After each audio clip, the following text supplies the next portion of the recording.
mbokki Notto Diobass salaamaaleykum waa Kisane salaamaaleykum waa Birbirane waa Thiéwo waa Ngolfagni salaamaaleykum mbokki Palam Thioyane salaamaaleykum mbokki Diass bi ñuy dalal tey ñu ngi am mbégte teew fi tey ñun waa coalition Wallu Sénégal ma ànd ceeg délégation bu takku ñu mën ci ràññee suñu coordinateur Adama Diakhaté suñu doyen Mamadou Sène mi jiite liste proportionnelle ak jigéen ñiñ ci àndal ak i góor ñuy conseiller ñu tabb ci suñu liste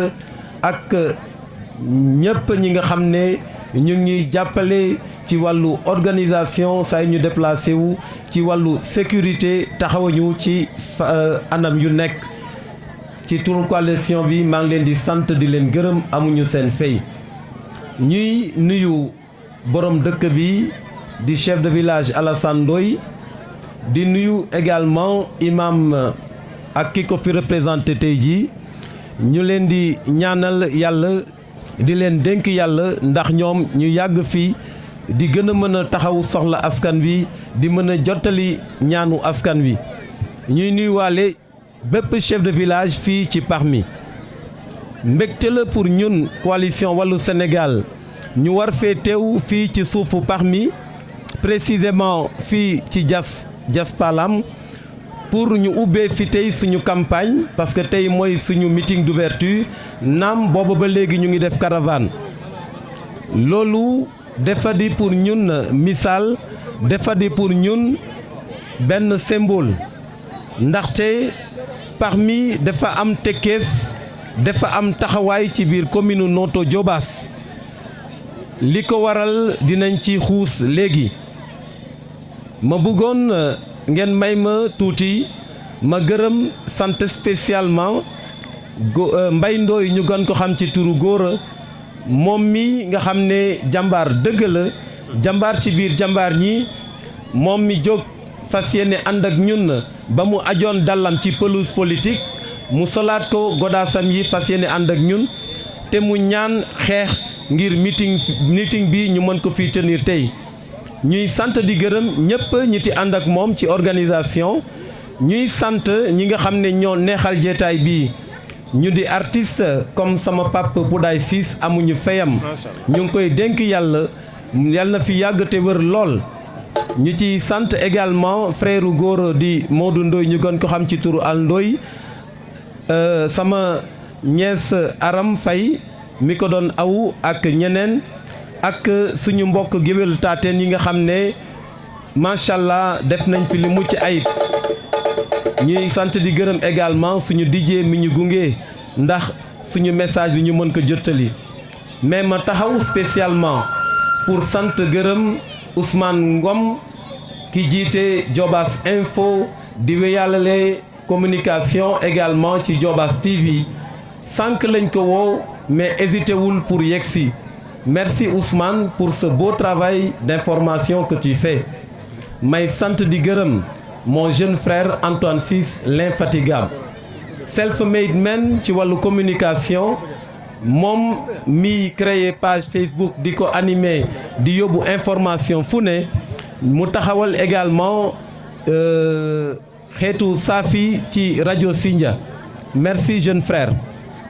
ñu dugg ci waxtaan bi ci ñaari pàcc wala peut-être ci ñett di doon loo xam ne dañuy séddoog yéen as tuut ci programme bi nga xam ne ñu ngi ko tuddee projet municipal buñ fa jógee également ñu séddoog yéen li nga xam ne mooy situation di métit di jafe-jafe fii ci biir Parmi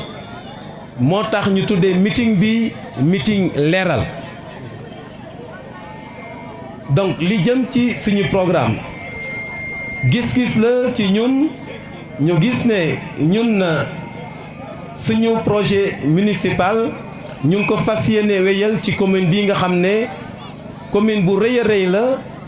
mu ëmb li toll ni juróom 67 villages sama wolof moo leerul moo ko naree tekki day metti donc commune bu ëmb 67 villages ñi nga xam ne dañoo soxla taxawaay bu jekk pour ñu mën a assurer population yi tawfeex li tubaab tuddee bien-être. Alors ci kaw loolu ñun comme candidat Wallu Sénégal ak équipe bi ma ci fas yéene àndal ci élection yi ñu dëgmal dañu xalaat ne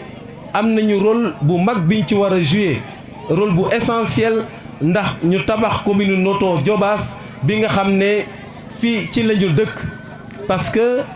lii suñu particularité comme candidat mooy que ñun Diobass lañu dëkk, Diobass lañu xam, fi nga xam ne fa la ñu juddoo màggee fi yaroo fi dem jàngi moo ñu tax a génn ñuy liggéey di dellu si. waaye pour ñu dog ak li nga xam ne moo fi nekk li tubaab tuddee rupture, pour ñu mën a créer alternative mu doon yeesal,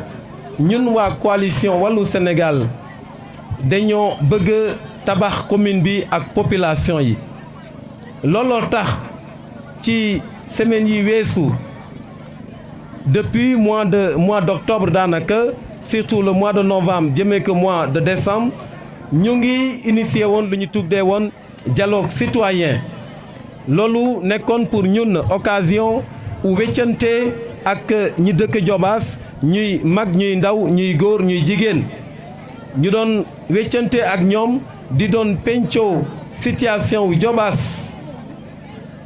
et visite yooyu ñu doon def, penco boobu ñu doon def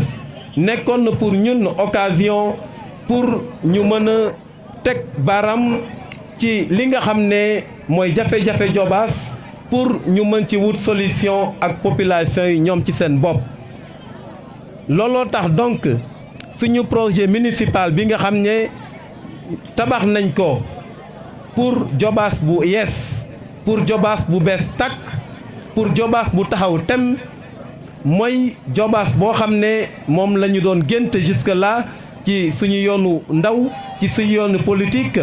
ak ci suñu bëgg-bëgg. alors Diobass boobu ñu ngi ko war a jëlee, programme boobu ñu ngi ko war a jëlee ci waxtaan boobu ñu doon def, ci penco boobu ñu doon def ak askanu Diobass, ñu tuddee ko consultation participative et inclusive, parce que mën nañu développer localité sans waa localité boobu. donc suñu gis-gis, suñu projet ñu ngi ko tabax ci ay anam yu leer, mu war a méngoog li nga xam ne moom la suñu commune di traversé, commune boo xam ne mu ngi ci jafe-jafe yu métti. waaw, la commune de Notto Diobass est dans une situation de déliquescence, ñu war ko fa jëlee, war ko yóbbu ci émergence. donc projet municipal boobu bi ñuy proposé waa Diobass dafa nekk pour ñun référence ci action municipale bu ñu bëgg a tëgg ci 5 ans yi di ñëw, ci juróomi at yi di ñëw. projet boobu nii la tëddee, ñu ngi ko décliné ci fukki action prioritaire bu ñu toogee ci juróom benn mois yi jiitu. beneen pàcc programme boobu dinañ ko tëgg ci juróom fukki mesures yoo xam ne dinañ ko étaler ci 5 ans yooyu. donc ma seddoog yéen fukki mesures yooyu nga xam ne moom la ñu téye ne war nañ ko mën a def bu ñu toogee ci juróom benn weer. donc 10 actions prioritaires en 6 mois. bi ci jiitu mooy ñu instaurer un conseil consultatif citoyen. fu ñu jaar ñu ngi ko doon waxtaan, fu ngeen ko dégg feneen xam nañ ne idée boobu ci coalition Wallu Sénégal la jóge. beneen bi ci topp, beneen action prioritaire mooy sécurité pour tous, mooy li ñu tuddee paix sociale pour une commune sûre. gis nañu jafe-jafe yi Diobassois yi am ci wàllu sécurité, ñi am seen jur xam nañ ci dara. gis nañu également xeexoo xiiroo li ñu mën a tuddee conflits sociaux yi jib temps yi passé, semaines yi passé, at yi passé biir Diobass. troisième action bi, ñetteelu poñ bi mooy li ñu tuddee santé pour tous. duñu dugg ci détail waaye xam nañ ne Diobass waa yi wala commune Notto Diobass sooxe na ci wàllu santé à peu près 5 postes de santé ñoo ne biir Diobass gépp ak une dizaine de cases de santé waaye gis nañ ne plateau sanitaire bi nekkul plateau sanitaire bi gën. 4e point bi mooy wàllu éducation ak wàllu ndaw ñi enfance duñ ko faram-fàcceel sinon day gudd. 5e action mu ngi concerné wàllu ndox mi li ñu tuddee eau potable et électrification pour tous dinañ ci dellu si tuut ci kanam. 6e action bi 6e poñ bi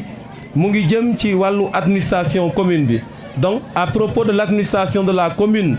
fas nañ ci andi yeesal dès l'instant bu ñuy toogee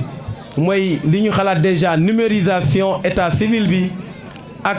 ñu yaatal ñu yombal jot kayit ci commune bi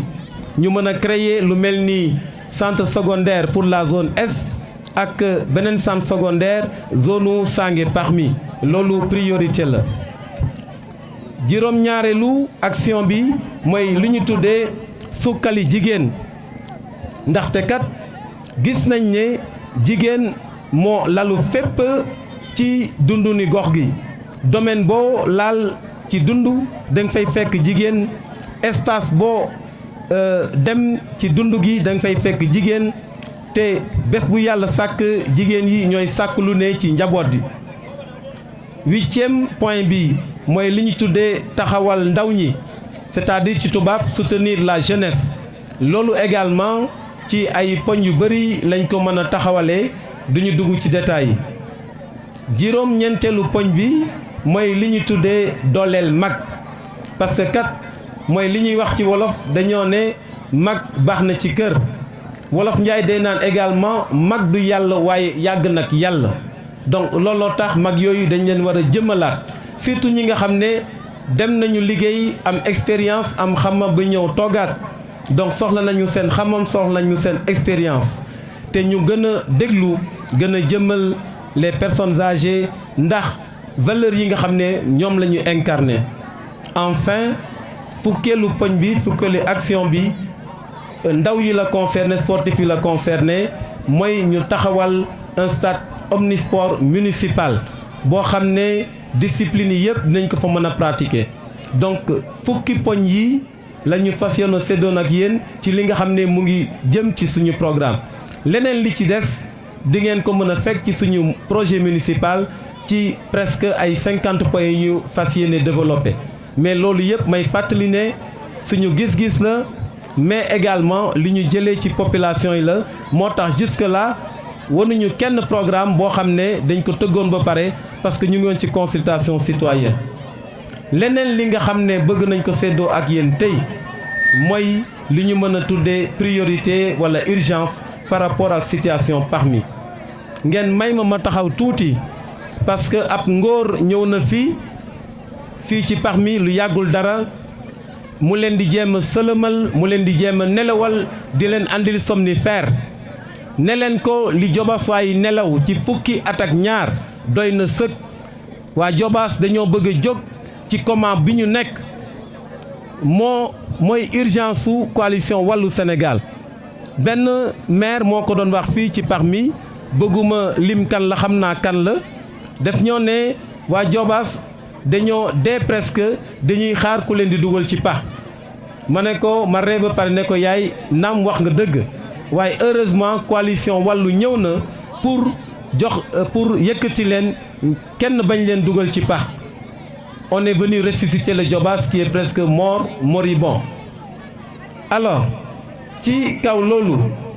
may fàttali ne waa Diobass xam nañu li njàng am nañu xam-xam waa Diobass yàgg nañu jàng donc bu maire di wax ak waa Diobass boo defee 12 ans c'est presque à la limite manquer de respect aux Diobassoises et Diobassois que nga leen di naan dem leen jàngi dem leen wuti xam-xam boo amul loo leen di wax dañ leen jéggalu nga dem tëdd wala nga wut beneen yoon nga bàyyi ñi nga xam ne am nañu gis-gis pour développer Diobass donc il n'y a aucune leçon à recevoir par rapport à l'éducation par rapport à la recherche de connaissances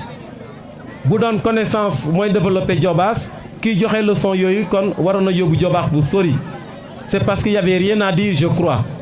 may dellu di naan wàllu suuf ñu ngi ciy ñëw léegi teg baaram fii ci parmi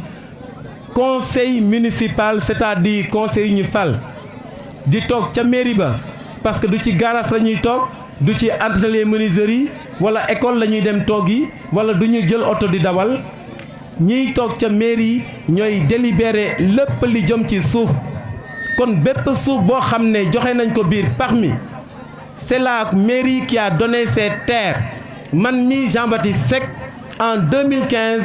assisté naa délibération wu 110 hectares toolu Ngolfane bi di riir bi fi andi coow li fi ne kon bu leen kenn gëmloo leneen lu dul ne conseil municipal moo délibéré ci loolu ci anam yu neexoon maire bi ci anam yu lëndëm ak ay partenaires ci wañ loxo yu conseil yu mel ni man wañ loxo conseiller waa parmi ñu joxe suuf soosu ci anam yu lëndëm buñ ma ci toppee dinaa ci xuus fii ba tribunal leneen mooy ma ne ñun teg nañu bët li nga xam ne métit la boori parmi fii te mu concerne commune bi yëpp muy lan muy délimitation commune Noto ak commune Diass ci mandat bi passé ci bi wéy comme conseiller amul li ma ci xeexeewul ci carrière yi ànd naa ci ak sama benn mag bu ciy liggéey ñu compter ba juróom-ñaari carrière yoo xam ne ñu ngi bokk en principe ci commune Noto Diobass bu ñu taxawoon ci délimitation ba ma ciy xuusee bu yàgg gars yi xam fa ma jëm dañ ma ne Jean bàyyi noonu am na liñ ci jot a gëstu ba dara mu ngi rot xamuñu finalement loolu fu mu jëm ak ci yan anam te c'est une perte énorme pour la commune donc loolu lu ñu ñor la ñu taxaw ci parce que am na ku ci jaar sànq intervenant yi Issa maa ngi koy gërëm au passage lii ñi liggéey ci carrière yi ñu dëkk Ceewo ñu dëkk Ngolfane wala Birbiraan wala Kisane ba Sange sax gis nañu lu ñuy daj beneen anam mooy ndox mi biir Diobass mais ndox mi surtout biir Parmi li tax ma bëgg cee taxaw keroog dimanche 2 janvier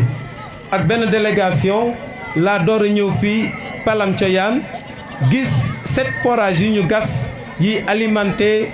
réseau KMS 3 ñuy waaj a gas 8e bi mu waxtaan ak chef de village ci dëkk boo xam ne presque 800 habitants lañu ci dernier recensement bi presque 800 habitants ñu gis ne ñetti robinet moo fa am robinet mbedd te ñuy manqué ndox parce que fekk nañ fa bidon yi kaar mais dama ne loolu code de l'environnement code de l'eau da koy tere képp kuy gouvernant loolu c'est de l'injustice c'est un crime que nga jëlee autant d'eau ci localité ñay yeewoo ci forage yooyu mënuñu am ndox c'est un crime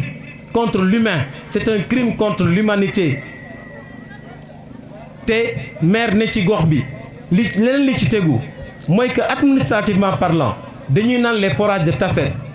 yàlla may na ma toog ak kilifa bi yor wàllu ndox mi ma koy sant au passage mag la xarit la ñu ciy waxtaan ma ne ko monsieur le ministre il faut bien corriger le vocable les forages de Tasset c'est les forages de la commune de Noto Diobass loolu moo leen di wan ne borom kër gi faalewul këram borom kër gi talul këram borom kër gi jëmalul këram alors loolu lu ma ñor la ndox moomu mënul jóge biir commune bi village bay yeewoo ci ndox moomu village yi mu traversé di village yu Parmi yëpp romb Sange Mbomboy Kër Jëmb Daxaan Mbay et cetera Diobass gépp di manqué ndox ba mu amoon fi benn groupe bu tuddee Sentinelle ma gisoon ñu ràññeeku woon lool ay village yu mel ni Ceewo ci combat Diobass a soif te ba léegi Diobass a ngi mar loolu ñun dañ cee fas yéene taxaw tem beneen situation mooy wàllu éducation biir Parmi naam CM am na fi muy CM Parmi mais ni ci xale yi di demee lu jar a seetaat la donc moyen de transport peut-être war na mën a am ñu yombal xale yooyu dem jàng ci CM boobu ñu ngi xalaat créer CMu Kisane mais pour question de priorité dañu waroon xool ndax peut-être jarul woon ñu transformer CM Parmi en un lycée te ñu permettre élèves Kisane yi ñu am moyen de transport adéquat au lieu ñuy dox wala ñuy paas ñu jox leen moyen de transport bi leen di yóbbu CM ak lycée Sangué en attendant loolu solution la. Donc ñu xalaat également ci beneen anam wàllu santé ne zone Parmi ni ki d'ailleurs Diobass sooxe na poste de santé mu ngi Kisane mais loolu c'est déjà un atout mais la fa ne fajul feebar am na nu muy demee sa bopp metti nga dem sax faf doo fa mën a faju donc relever plateau médical bi fi ne c'est une urgence case de santé yi fi ne gis na par exemple bu Diass doy na waar lañ leen jox keroog ne leen dafa war a jëm ci case santé bi da ngeen ko waroon delloo borom parce que li soxla 4 millions et quelques pour ñu war ko rénover ñu leen di jox 300 wala 500 000 da ngeen ko waroo delloon borom war a bëgg naan ndox wala mar warul tax nit di naan putit ma taxaw ci may naan ger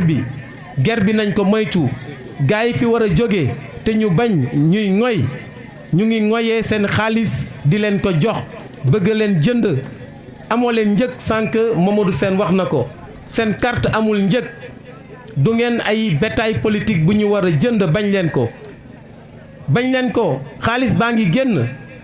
bañ leen a jël xaalis boobu wala bu ngeen ko jëlee bu mu leen jënd bu mu jënd seen carte du seen njëgu carte nit day am ngor mënuñu bañ troisième mandat de mu nekk débat ci kaw ñu nar ko noppee ci suuf duñ ko nangu nekk maire du daraje nekk maire du puukare maire dafa war a nekk jaamu askanam sacerdoce la ci wàllu également enclavement c'est une situation terrible dans le Parmi def nañu tour bi gis nañu jafe-jafe bi waa Palam Coyaan nekkee gis jafe-jafe bi waa Diass fi ñu nekkee ci wàllu yoon te daf may fàttali ndeysaan bi ñuy di gone yu ndaw biir Sangué saa ñu génnoon ci suba si bu ñu demuloon tool wala école wala sàmmi ñu doon gis li doon romb ci oto surtout ci charrette yu doon jóge Diass yu doon jóge Palam yu doon jóge Birbiraan ñuy romb di dem Thiès ndir jaay mat di jaay këriñ te mu nekkoon di jaay wala leneen loo xam ne seen xaal wala leneen lu ñu doon béy mais mu nekkoon une piste de production piste boobu bu dee tey te nit ne fii jiite commune bi jéemu ci dara c'est parce que xamul li fi ne yërëmul askan bi fi nekk loolu lu doy waar la donc lu ñu leen teel la yéen waa Parmi surtout yéen waa Diass waa Palam ak waa Birbiraan yoon boobu yoon bu ñu ñor la may fàttali également que beneen domaine bu am solo ñor nañu fii ci Parmi sànq maa ngi ko doon wax mooy mbirum suuf si les domaines mooy premier domaine de compétence bi état jox mairie dama ne suuf si ñu joxe fii yëpp biir Parmi ñu koy béy ça a été une délibération de la mairie de Notto Diobass mu amoon ñi ci ànd ñu bëri majorité conseil amoon ñi lànk comme man mii taxaw Jean-Baptiste Seck ba ñu ma ciy mere suuf soosu mairie moo ko joxe buñ leen wax leneen bu waa Parmi ne dañoo bëgg liggéey du ne dañuy dagg seen suuf jox ko ay promoteur ci anam yu kenn xamul est-ce que xam ngeen ni ñu joxee suuf soosu man mii di conseil municipal xaw ma li protocole boobu lal keroog jaar naa ci tool boobu di discuter ak gérant bi fa nekk ñuy waxtaan ci anam yu ouvrier di liggéeyee metti na doy na waar à la limite c'est pas des ouvriers mais des esclaves agricoles ngeen baal ma ci terme bi te ma gis ne am na lu ci lëndëm parce que ñu joxoon tool bi au départ di ANS mooy Lion agricole mujjee na dem ba rax ci keneen un marocain sama wax ni poto fu ñu ma yóbbu ma wuyu ñoom ñaar finalement tool bi ci ñoom ñaar mais ci yan condition pour ñaata at la ñu joxe tool bi est-ce que pour 50 ans la est-ce que du pour 99 ans mu manqué benn at pour mu doon bàyyi ñu moom ko ba faw war a noot waa Parmi ba faw nañu seetaat taxawaayu ñi yor suuf si fii ñi yor mairie bi waa Parmi changer leen doxalin jox leen loxo waa wàllu Sénégal ñu wàllu si leen. gis ngeen position parmi ci biir Diobass est-ce que xam ngeen position parmi c'est comme une plaque tournante boo fi taxawee nga jublu nii ouest xam ni ñu koy waxee ci wolof da ngay jànnoog aéroport da ngay jànnoog zone économique boo xam ne macha allah poumon économique la biir Sénégal kon bu ngeen di joxaat seen carte ci élection yi le 23 juin na ngeen seetaat ki ngeen koy jox 23 janvier plutôt na ngeen koy seetaat na ngeen seetaat ki ngeen ko fas yéene jox na parmi jóg waa parmi jóg leen yéen a ngi bëgg a nelaw ñu ngi bëgg a naxsaayal seen suuf seen am-am ci wàll woowu toujours may xalaat ne seen suuf si ñu jël ñu leen di employé ci conditions yi doy waar ndox mi fiy jógee jëñu fexe defuñu leen pour ngeen jëriñoo ko defuñu lenn pour ngeen mën cee liggéey moo waral précarité bi fi nekk biir parmi tax suñu yaay yi suñu mag yu jigéen yi di xaru di dox ba kisan di dem fóoti ci anam yu metti di liggéey ci tool bi ci anam yu leen gënalul bi ñu duggee biir parmi ci suñu consultation citoyenne yi gis nañu ay pères de famille ay mères de famille yu ñu nangu seen suuf de force ba ñiy jëlee ci feebar ñu nga toog ñàkk pexe ba ñuy waxtaan ñu ne bàyyi leen ak yàlla nañu seetaat suñu situation donc yéen waa parmi li tax tey wàllu Sénégal tàmbalee meeting am yi fii c'est parce que dañoo fas yéene joxante loxo ak yéen dañoo bëgg fas ak yéen kóllëre ñun waa coalition buñ leen gën a gore waa coalition wàllu jox leen ñu seen loxo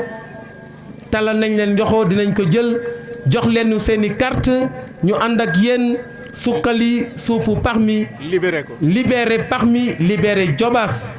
lii moo nekkoon tey suñu tànk fii ñu ngi leen di sant di leen gërëm di leen jox rendez-vous ci semaine yi di ñëw di leen jox rendez-vous le 23 janvier pour que ñu mën fee dellu si saafante ak yéen fête ak yéen victoire wàllu Sénégal vive le parmi vive le Diobass vive la coalition wàllu Sénégal.